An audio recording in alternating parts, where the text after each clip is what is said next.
Good evening, children. Welcome to Suchitra Excellent Classes. Today we have learned 4th standard bilingual school Santur textbook of English for grade 4. Unit 4 One thing at a time. ನಮಸ್ಕಾರ ಪ್ರೀತಿಯ ವಿದ್ಯಾರ್ಥಿಗಳೇ, ತಮಗೆಲ್ಲರಿಗೂ Suchitra excellent ಕ್ಲಾಸಸ್ಗೆ ಆತ್ಮೀಯವಾದಂತಹ ಸ್ವಾಗತ. ಇವತ್ತಿನ ದಿನ ನಾವು 4ನೆಯ ತರಗತಿಯ ದ್ವಿಭಾಷಾ ಮಾಧ್ಯಮದಲ್ಲಿ ಬರುವ ಸಂತೂರ್ ಟೆಕ್ಸ್ಟ್ ಬುಕ್ ಅನ್ನುವಂಥ ಇಂಗ್ಲೀಷ್ ಟೆಕ್ಸ್ಟ್ ಬುಕ್ನ ಒಂದು ಪಾಠ 4 ಪಾಠ 4 one thing at a time ಈ ಒಂದು ಪದ್ಯದ ವಿವರಣೆಯನ್ನು ಸಂಪೂರ್ಣವಾಗಿ ಇವತ್ತಿನ ಈ ವಿಡಿಯೋದಲ್ಲಿ ತಿಳಿದುಕೊಳ್ಳೋಣ. ಹಾಗೆಯೇ ಈ ಒಂದು ಪದ್ಯದ ವಿವರಣೆಯ ಕೊನೆಯಲ್ಲಿ ಸಾಕಷ್ಟು ಹೊಸ ಪದಗಳ ಅರ್ಥಗಳನ್ನು ತಿಳಿಯುತ್ತಾ ಹೋಗೋಣ. ನೋಡಿ, ಮೊದಲನೇದಾಗಿ unit 2 my beautiful world for one thing at a time ಅಂದರೆ ಒಂದು ಕೆಲಸವನ್ನು ಒಂದು ಸಮಯದಲ್ಲಿ ಒಂದೇ ಕೆಲಸವನ್ನು ಮಾಡಬೇಕು ಅನ್ನೋದು ಈ ಒಂದು ಪದ್ಯದ ಹೆಸರು.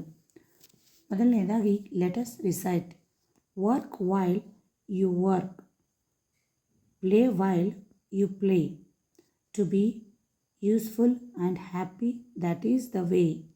ನೋಡಿ, ಕೆಲಸ ಮಾಡುವ ಸಮಯದಲ್ಲಿ ನೀವು ಕೆಲಸವನ್ನೇ ಮಾಡಬೇಕು, ಆಟ ಆಡುವ ಸಮಯದಲ್ಲಿ ನೀವು ಆಟವನ್ನೇ ಆಡಬೇಕು. To be useful and happy, that is the way. ನೋಡಿ, ಯಾವ ಸಮಯದಲ್ಲಿ ಏನು ಮಾಡಬೇಕು ಅದನ್ನೇ ಮಾಡಬೇಕು. ಅಂದರೆ ಕೆಲಸ ಸಮಯದಲ್ಲಿ ಆಟ ಆಡೋದು, ಆಟದ ಸಮಯದಲ್ಲಿ ಕೆಲಸ ಮಾಡೋದು, ಎರಡು ಕೆಲಸಗಳು ಒಟ್ಟೊಟ್ಟಿಗೆ ಮಾಡುವುದು ಇದು ಸರಿಯಲ್ಲ. ಇದರಿಂದ ಉಪಯೋಗ ಆಗುವುದಿಲ್ಲ, ನಾಟ್ ಯೂಸ್ಫುಲ್, ಉಪಯೋಗ ಆಗೋದಿಲ್ಲ. ಆಮೇಲೆ ಅದು ಸಂತೋಷದಾಯಕವೂ ಕೂಡ ಅಲ್ಲ ಅಂತ ಈ ಒಂದು ಪದ್ಯ ಹೇಳ್ತದೆ. ಈ ಒಂದು ಪ್ಯಾರಾಗ್ರಾಫ್ನಲ್ಲಿ ಏನು ಹೇಳ್ತಾರಪ್ಪ ಅಂದ್ರೆ, ಕೆಲಸದ ಸಮಯದಲ್ಲಿ ಕೆಲಸವನ್ನು ಮಾಡಿ, ಆಟದ ಸಮಯದಲ್ಲಿ ಆಟವನ್ನು ಮಾಡಿ, ಇದರಿಂದ ತುಂಬ ಉಪಯುಕ್ತ. ಹಾಗೆ ನೀವು ಸಂತೋಷಕ್ಕೆ ಇದು ಒಂದು ಉತ್ತಮವಾದಂತಹ ದಾರಿ, ದಟ್ ಈಸ್ ದ ವೇ, ಇದು ಉತ್ತಮವಾದ ದಾರಿ. ಅರ್ಥ ಆಯ್ತಾ? Next, all that you do with all your might, things done by halves are never done right. All that you do ಅಂದರೆ ನೀವು ಎಲ್ಲವನ್ನು ಮಾಡಿ. ಯಾವಾಗ ಅಂದರೆ do with all your might. Might means strength, ಶಕ್ತಿ. ನೋಡಿ, ನೀವು ಯಾವುದೇ ಕೆಲಸವನ್ನು ಮಾಡಿದರೂ ಕೂಡ ನೀವೇನು ಮಾಡಬೇಕಪ್ಪ ಅಂದ್ರೆ ಶಕ್ತಿಯನ್ನು ಬಳಸಿ. ಅಂದರೆ ನಿಮ್ಮ ಶಕ್ತಿಯನ್ನು ಬಳಸಿಕೊಂಡು ನೀವೇನು ಮಾಡಬೇಕಪ್ಪ ಅಂದ್ರೆ ಕೆಲಸವನ್ನು ಮಾಡಿ. ಥಿಂಗ್ಸ್ ಡನ್ ಬೈ ಹಾಫ್ಸ್ ಅಂದರೆ ಅರ್ಧ ಭಾಗ ಕೆಲಸ ಆಗಲೇ ಮುಗಿದಂತಾಗ್ತದೆ. Are never done right. ನೋಡಿ, ಯಾವತ್ತೂ ಕೂಡ ಅದು ತಪ್ಪಾಗಿಯೂ ಆಗೋದಿಲ್ಲ. ಅದೇನಾಗ್ತದೆ, ನಿಮ್ಮ ಶಕ್ತಿಯನ್ನು ಸಂಪೂರ್ಣವಾಗಿ ಬಳಸಿಕೊಂಡು ನೀವು ಮಾಡುವಂಥ ಕೆಲಸವನ್ನು ನೀವು ಶಕ್ತಿಯನ್ನು ಬಳಸಿ ಉತ್ತಮವಾಗಿ ಮಾಡೋದ್ರಿಂದ ಏನಾಗ್ತದೆ, ಅರ್ಧ ಕೆಲಸವನ್ನು ನೀವು ಗೆದ್ದಂತಾಗ್ತದೆ. Next, one thing at a time ಅಂದರೆ ಪದ್ಯದ ಒಂದು ಹೆಡ್ಡಿಂಗ್ ಏನು ಹೇಳ್ತದೆ, ಒನ್ ಥಿಂಗ್ ಅಂದರೆ ಒಂದು ಸಮಯದಲ್ಲಿ ಒಂದೇ ಕೆಲಸವನ್ನು ಮಾಡಿ. And that done well is A very good rule as many can tell. ನೋಡಿ, ಭಾಳಷ್ಟು ಜನ ಹೇಳ್ತಾರೆ ಒಂದು ಸಮಯದಲ್ಲಿ ಒಂದೇ ಕೆಲಸವನ್ನು ಮಾಡೋದು ಉತ್ತಮವಾಗಿರ್ತಕ್ಕಂಥ ಒಂದು ಒಳ್ಳೆಯ ನಿಯಮ, ಅದು ಒಂದು ಒಳ್ಳೆಯ ಪದ್ಧತಿ ಅಂತ ಹೇಳ್ತಾರೆ. ಅಂದರೆ ಎಟ್ ಎ ಟೈಮ್ ಎರಡೂ ಕೆಲಸಗಳನ್ನು ಮಾಡಿದರೆ ಯಾವುದೂ ಕೂಡ ಪೂರ್ಣ ಆಗೋದಿಲ್ಲ, ಎಲ್ಲವೂ ಕೂಡ ತೃಪ್ತಿಕರ ಆಗೋದಿಲ್ಲ ಅಂತ ಈ ಒಂದು ಪ್ಯಾರಾಗ್ರಾಫ್ನ ಅರ್ಥ.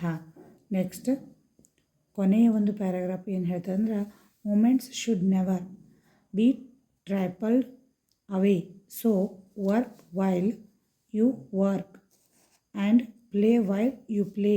ನೋಡಿ, moments should never be trifled away ಅಂದರೆ ನಿಮ್ಮ ಒಂದು ಕೆಲವೊಂದಿಷ್ಟು ಕ್ಷಣಗಳು ಕೂಡ ಅವೇನಾಗೋದಿಲ್ಲ ತಪ್ಪುಗಳು. ಅಂದರೆ ಇಲ್ಲಿ ಟ್ರೈಫಲ್ಡ್ ಅಂದರೆ ಕೆಟ್ಟ ಸಮಯಗಳು ಏನಾಗ್ತವೆ ಅಂದ್ರೆ ಅವು ಮರಳಿ ಸಂಭವಿಸುವುದಿಲ್ಲ ಅಂತ ಈ ಒಂದು ಲೈನ್ನ ಅರ್ಥ.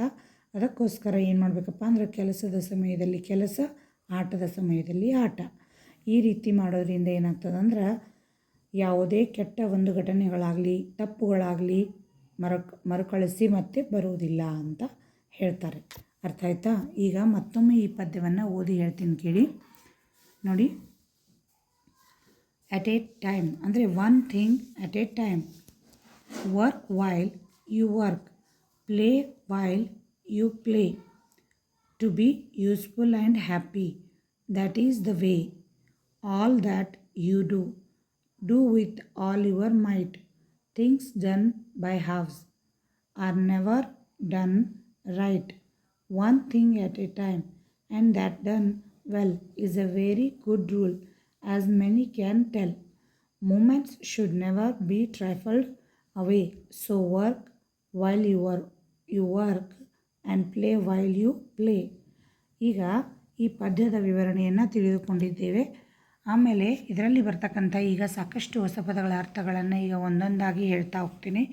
ಎಲ್ಲರೂ ಕೂಡ ಗಮನವಿಟ್ಟು ಕೇಳಿ ಸರಿಯಾಗಿ ಬರೆದುಕೊಳ್ಳಿ. ನ್ಯೂ ವರ್ಡ್ಸ್: ವರ್ಕ್ ಕೆಲಸ, ವೈಲ್ ಸಮಯ, ಯು ನೀನು, ಪ್ಲೇ ಆಟ, ಯೂಸ್ಫುಲ್ ಉಪಯುಕ್ತವಾದ, ಹ್ಯಾಪಿ ಸಂತೋಷ, ವೇ ದಾರಿ, ಮೈಟ್ ಶಕ್ತಿ, ಹಾವ್ಸ್ ಅರ್ಥ ಅಥವಾ ಅರ್ಧ ಭಾಗ, ಹಾಫ್ ಅಂತೀವಲ್ಲ ಅದರ ಒಂದು ಬಹುವಚನ ರೂಪ ಹಾವ್ಸ್, ಗುಡ್ ಉತ್ತಮ, ರೂಲ್ ನಿಯಮ, ವೆಲ್ ಚೆನ್ನಾಗಿ, ಮೂಮೆಂಟ್ಸ್ ಕ್ಷಣಗಳು, ಟ್ರೈಪಲ್ಡ್ ಕೆಟ್ಟ ಸಮಯ ಕಳೆಯುವುದು. ಈ ರೀತಿಯಾಗಿ one thing at a time ಈ ಒಂದು ಪದ್ಯದಲ್ಲಿ ಬರ್ತಕ್ಕಂಥ ಸಾಕಷ್ಟು ಹೊಸ ಪದಗಳ ಅರ್ಥಗಳಾಗಿವೆ. ಸರಿನಾ? ಇದುವರೆಗೂ ನಾವು one thing at a time ಈ ಒಂದು ಪದ್ಯದ ಸಂಪೂರ್ಣ ವಿವರಣೆಯನ್ನು, ಹೊಸ ಪದಗಳ ಅರ್ಥಗಳನ್ನು ತಿಳಿದುಕೊಂಡಿದ್ದೇವೆ. ಎಲ್ಲರೂ ಕೂಡ ಪೂರ್ತಿ ವಿಡಿಯೋವನ್ನು ನೋಡಿ, ಹಾಗೆಯೇ ಇದರಲ್ಲಿ ಬರ್ತಕ್ಕಂಥ ವಿವರಣೆಯನ್ನು ಅರ್ಥೈಸಿಕೊಳ್ಳಿ, ನ್ಯೂ ವರ್ಡ್ಸನ್ನು ಬರೆದುಕೊಳ್ಳಿ. Thanks for watching.